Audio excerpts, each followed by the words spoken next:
আসসালামু আলাইকুম। বাংলা সংবাদে সবাইকে স্বাগত জানাচ্ছি। আমি চিন্তিয়া হক। শুরুতেই সংবাদ শিরোনাম। দেশে ফিরে রাজনৈতিক কর্মকাণ্ডের সুযোগ পেলে তখন অনুশোচনার প্রশ্ন আসতে পারে, বলছেন ওবায়দুল কাদের।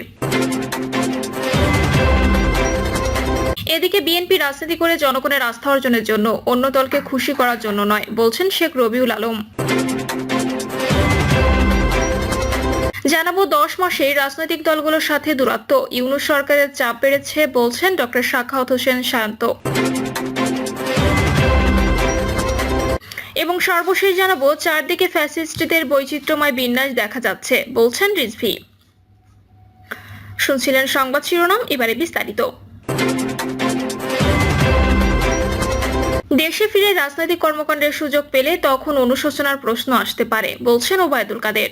গত বছরের জুলাই আগস্টে বাংলাদেশের ইতিহাসের নজিরবিহীন ছাত্র জনতার গণ আন্দোলনে প্রাণ হারিয়েছেন শত শত মানুষ। স্বাস্থ্য অধিদপ্তরের হিসাবে 5ই আগস্ট পর্যন্ত সময় নিহতের সংখ্যা 834 জন, আর জাতিসংঘের পরিসংখ্যান বলছে এর সংখ্যা ছিল 1400 এরও বেশি। এই প্রাণহানির ঘটনায় দায়িত্বে থাকা আওয়ামী লীগ সরকার ও তার শীর্ষ নেতৃত্বের কোনো অনুশোচনা বা ক্ষমা চাওয়া লক্ষণ এখনো দেখা যাচ্ছে না, বরং দলটির নেতারা বারবার এই আন্দোলনকে ষড়যন্ত্র বলে অভিহিত করেছেন।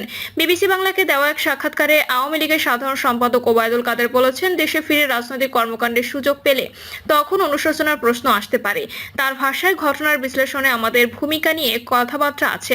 দেশের শান্তি ও স্থিতি ফিরে এলে, আমরা দেশের মাটিতে রাজনীতি করতে পারলে, কোনো ভুল হয়ে থাকলে ক্ষমা চাওয়ার বিষয়টিতে আমরা পিছিয়ে থাকবো না। তবে তিনি এটিও স্পষ্ট করে বলেছেন, দেশের বাইরে থেকে আমরা কিভাবে ক্ষমা চাইবো, সবকিছুর মূল কেন্দ্র দেশ।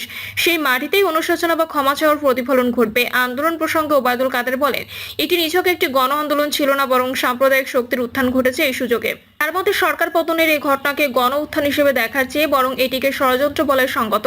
আওয়ামী লীগ নেতৃত্বের অবস্থান এখনো ষড়যন্ত্র তত্ত্ব এর মধ্যে আটকে আছে, যা তাদের বাস্তব পরিস্থিতি ও দায় স্বীকারের অনীহার ইঙ্গিত দেয়। ওবায়দুল কাদেরের বক্তব্যে কিছুটা ইঙ্গিত পাওয়া যায় যে রাজনৈতিকভাবে সক্রিয় হওয়ার সুযোগ পেলে তারা হয়তো অতীতে ভুল বা অনুশোচনার বিষয়ে ভাববেন, তবে এখনো পর্যন্ত কোনো আনুষ্ঠানিক ক্ষমা চাওয়া, দায় স্বীকার বা নৈতিক অবস্থান নেওয়ার কোনো পদক্ষেপ নেওয়া হয়নি।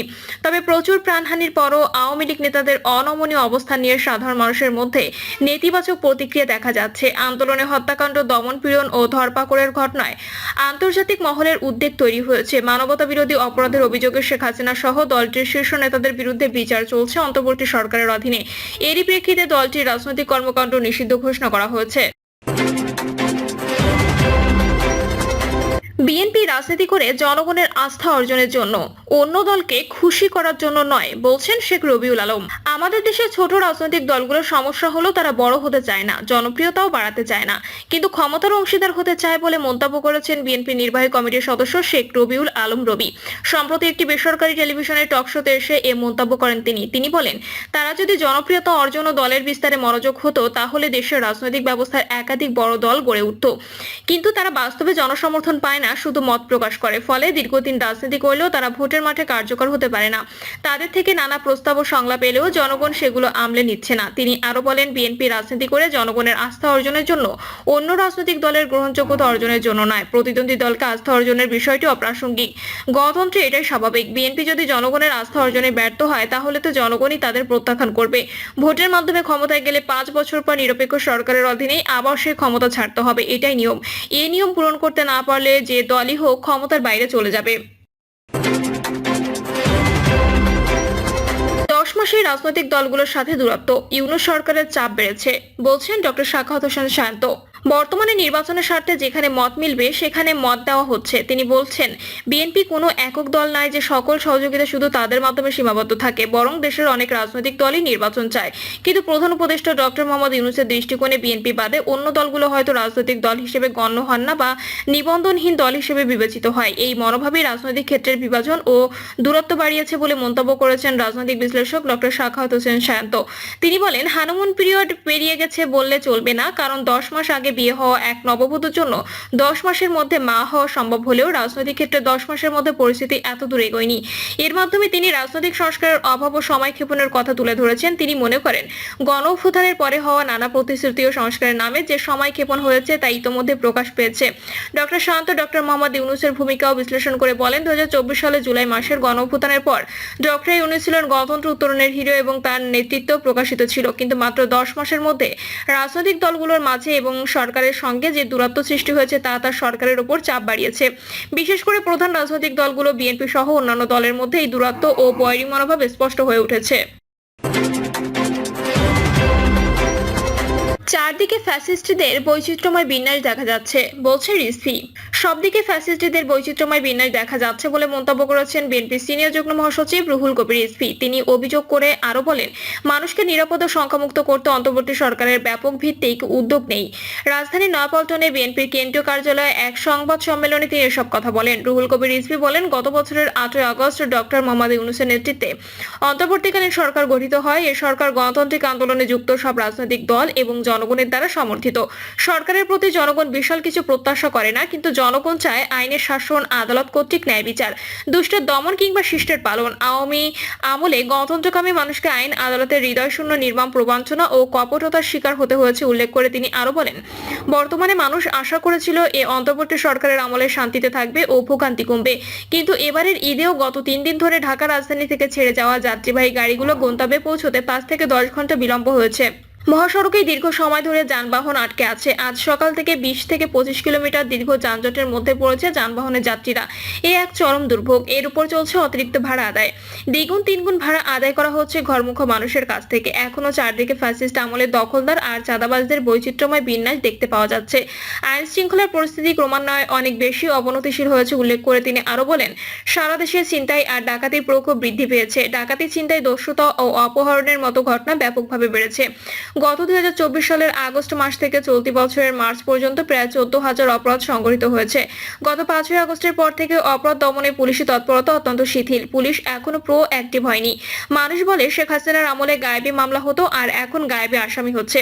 তিনি আরো বলেন, ঢাকা মহানগরী যেন ছিনতাইয়ের স্বর্গরাজ্য হিসেবে পরিণত হচ্ছে। ঢাকার মোহাম্মদপুর ও মিরপুর যেন ছিনতাইকারীদের অভয়ারণ্য। দিনে দুপুরে মগবাজারে চাপাতি দিয়ে গুরুতর আঘাত করে একজন কিশোরের সর্বস্ব কেড়ে নেওয়া হয়েছে। আশপাশের মহাসড়কগুলোতে চাঞ্চল্যকর ডাকাতি সংবাদ পাওয়া যাচ্ছে। বিএনপি সিনিয়র যুগ্ম মহাসচিব বলেন, মব ভায়োলেন্সের মাত্রা কোনোভাবেই কমছে না। সংবাদপত্রের তথ্য অনুযায়ী ফ্যাসিবাদের শেষ বছরের তুলনায় অপরাধ বেড়েছে 6.16%। এই ঈদে মানুষের মন থেকে চুরি ডাকাতির আতঙ্ক দূর হচ্ছে না। মানুষকে নিরাপদ ও সংখ্যামুক্ত করতে সরকারের ব্যাপক ভিত্তিক উদ্যোগ নেই। বাংলাদেশ জাতীয়তাবাদী দল দ্রুত জনগণের নিরাপত্তা নিশ্চিত করার দাবি জানাচ্ছে। বাংলাদেশের গণতন্ত্রের জন্য একটি নিরাপদ ও শান্তিপূর্ণ স্থান গড়ে তুলতে বলে আইন শৃঙ্খলা পরিস্থিতির উন্নতি অতীব জরুরি। রুহুল কবির রিজভী বলেন, 5 আগস্টের পর পার্শ্ববর্তী দেশ ভারত বাংলাদেশের সঙ্গে ভারতের সম্পর্কের এক নতুন বিবর্তিত রূপ দেখা যাচ্ছে। গত মে মাসে বিএসএফ সীমান্তে নির্মমভাবে হত্যা করেছে 64 জন বাংলাদেশিকে। অসংখ্য ভারতীয় নাগরিককে বিদেশি বলে বাংলাদেশে পুশিং করা হচ্ছে। বাংলাদেশের বিভিন্ন সীমান্ত থেকে প্রতিদিনই শত শত লোক বাংলাদেশের ভেতরে ঠেলে পাঠানো হচ্ছে। ভারত দ্বিপক্ষীয় প্রত্যাবাসন চুক্তি না মেনে ভারতীয় নাগরিকদের গায়ের জোরে বাংলাদেশে পাঠানো হচ্ছে। এটি রাজনৈতিক উদ্দেশ্য প্রণোদিত এবং সৎ প্রতিবেশী সুলভ সম্পর্কের নীতির পরিপন্থী কাজ। ভারত প্রতিবেশী দেশগুলোর সঙ্গে কখনো সুসম্পর্ক রাখতে চায় না। বাংলাদেশকে অস্থিতিশীল করতে পুশিং সহ নানা ধরনের পদক্ষেপ গ্রহণ করছে। তিনি বলেন, কৌশলে বাংলাদেশকে দমিয়ে রাখার প্রচেষ্টা হিসেবে পুশিং ল্যান্ড পোর্টে বাংলাদেশের পণ্যের পরিবহন নিষিদ্ধ করা হয়েছে। ভারত থেকে হাসিনার উস্কানিমূলক বক্তব্য, সীমান্ত হত্যা, জেলেদের সঙ্গে দুর্ব্যবহার ইত্যাদি প্রমাণিত হয়। তারা বাংলাদেশকে সমমর্যাদার ভিত্তিতে নয়, আগ্রাসী দৃষ্টিতেই দেখে। বাংলাদেশের জনগণের সার্বভৌমত্বের প্রতি তাদের কোনো শ্রদ্ধা নেই।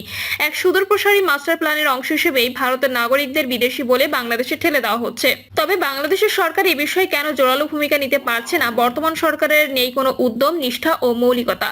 এ নিয়ে জনমনে বড় আকারের প্রশ্ন দেখা দিয়েছে। সরকারের দায়িত্ব ছিল এই বিষয়ে দ্রুত পদক্ষেপ গ্রহণ করে শ্রমিকদের পাওনা মিটিয়ে ফেলা। এটাই একটি জনসমর্থিত সরকারের প্রধান কাজ। অথচ এ বিষয়ে সরকার নির্বিকার ও উদাসীন। আমি বিএনপির পক্ষ থেকে বঞ্চিত শ্রমিকদের বেতন বোনাস মিটিয়ে দেওয়ার জোর আহ্বান জানাচ্ছি। প্রিয় দর্শক, এই ছিল এখনকার সর্বশেষ সংবাদ। আপডেট সব সংবাদ পেতে চ্যানেলটি সাবস্ক্রাইব করে বেল আইকনটি ক্লিক করে রাখুন।